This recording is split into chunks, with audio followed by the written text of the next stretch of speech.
have one hostage left in captivity, which we know Hamas can find.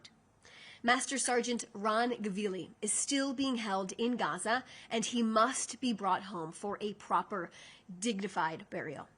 Prime Minister Netanyahu is frequently in touch with his family and is determined to help them close this horrific, this painful 2-year circle they have been forced into. The Prime Minister said that once Phase 1 is completed, Phase 2 will begin, which he noted comes with equal difficulty. Now, Phase 2 will disarm Hamas and demilitarize Gaza, a crucial step outlined in the 20-point plan that Israel remains committed to. The Prime Minister has made it very, very clear.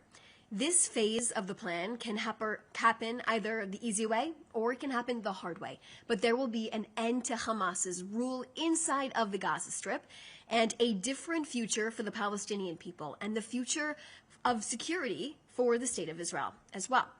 Israel will continue to uphold our side of the ceasefire as Hamas continues to violate it on a daily basis. A ceasefire has been in place for 2 months now, but terrorists continue to attack our soldiers and cross the yellow line into the IDF-controlled area inside of the Gaza Strip.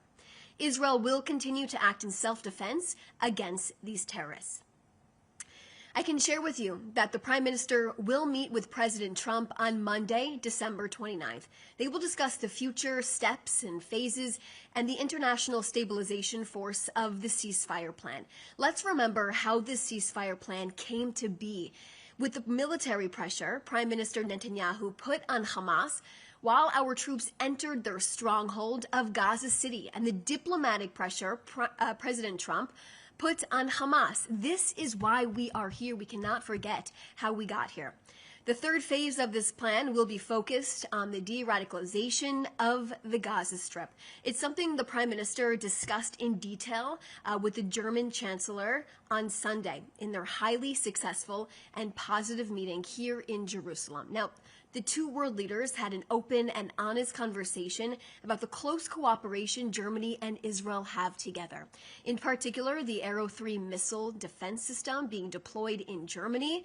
In fact, it is more than just a defense system. It declares that Israel's expertise protects Europe as well. Now, despite international turbulence, Israel continues to uphold these types of crucial relationships. The Prime Minister and the Chancellor also discussed the defense cooperation between our two countries and the advanced economies both countries also continue to maintain. Now, next, I can share with you that Prime Minister Netanyahu met this afternoon with the U.S. Ambassador to the UN, Mike Waltz, here in Jerusalem. Their meeting was also attended by the Deputy National Security Council Chief and the Israeli Ambassador to the UN, Dani Danon, and U.S. Ambassador to Israel, Mike Huckabee. Israel thanked the United States for their strong and steadfast alliance and partnership. The relationship is stronger than ever and grounded in shared values and an uncompromising pursuit of both security and peace for our countries and for the entire free world. Both sides committed to enhancing their collaboration at the United Nations to maximize their effectiveness, and the Israeli team shared with Ambassador Waltz that Israel did not appreciate the latest comments made by Ambassador Tom Barrack in Doha yesterday. I'll now take a few questions. Okay, first question from Joel Pollack from California Post. Does the Prime Minister have a comment about last week's anti-Semitic and violent protest against a synagogue in Los Angeles last week? Second question is Tucker Carlson claimed in Doha this weekend that Israel asked Qatar to host Hamas, so it was hypocritical for Israel to attack Hamas in Qatar. He made a number of other provocative statements. Does Israel have any comment on this? So in terms of these LA protests that you mentioned, I can share with you that Israel views the violence exhibited outside of the temple in LA, the synagogue, as another manifestation of anti-Semitism rearing its ugly head. Also, we shouldn't get confused. There are not simply assaults on Israel-oriented event. It is yet another assault at the site of a Jewish house of worship, and this is a shameful act, of course, that must be rejected across the board. In terms of your question, in regards to Qatar, I just want to remind everyone that after October 7th, Hamas wasn't hiding inside of Doha, Qatar. They were simply living. They were being hosted in Doha in 5-star resorts and luxurious villas as well. Qatar gave them a sanctuary there. And, of course, like I said, just reiterates my statement on that, Joel.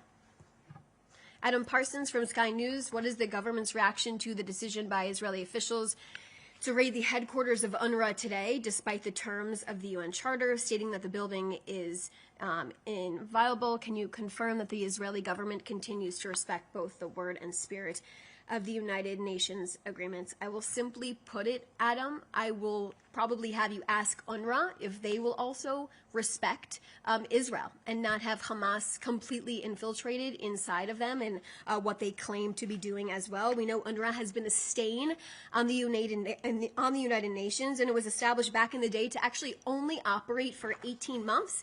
It's now existed for more than 75 years. And instead of solving a temporary issue, it's perpetuated the problem. And now the growing number of refugee status of Palestinians is extremely high. Remember, the number of Palestinian refugees went from 700,000 in 1950 to 5.5 million people today. UNRWA has proven its enormous failures, and it's time for it to be dismantled, and it's time for the world to recognize that, including journalists as well. UNRWA continues to claim there's also not enough humanitarian aid going inside of the Gaza Strip. If you look at the facts, there are hundreds of trucks entering Gaza on a daily basis. There are thousands of trucks entering Gaza on a weekly basis. The aid is entering Gaza freely and without the help from UN agencies that terrorists have embedded themselves into. Like I said, these trucks are entering weekly, daily. However, organizations without terror operatives have stepped up and have actually helped overtaken UNRWA's operations and are sending in thousands of trucks in coordination with Israel. Prime Minister Netanyahu has made it clear that UNRWA is not part of the solution. They are part of the problem.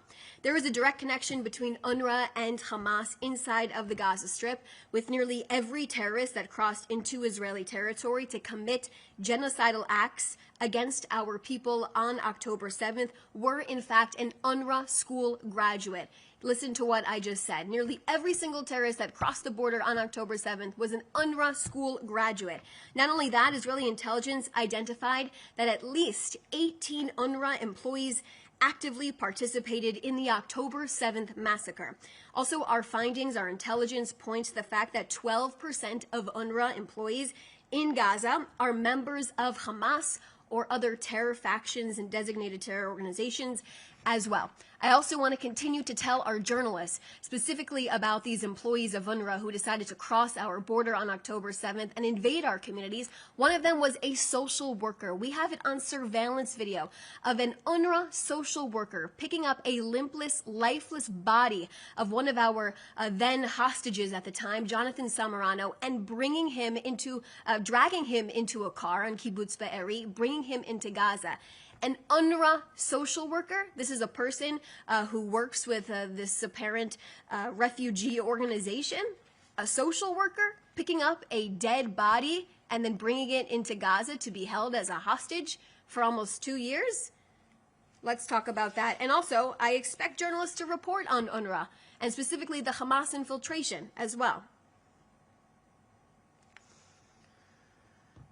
Okay, so this is from Matthew Duran from ABC Australia.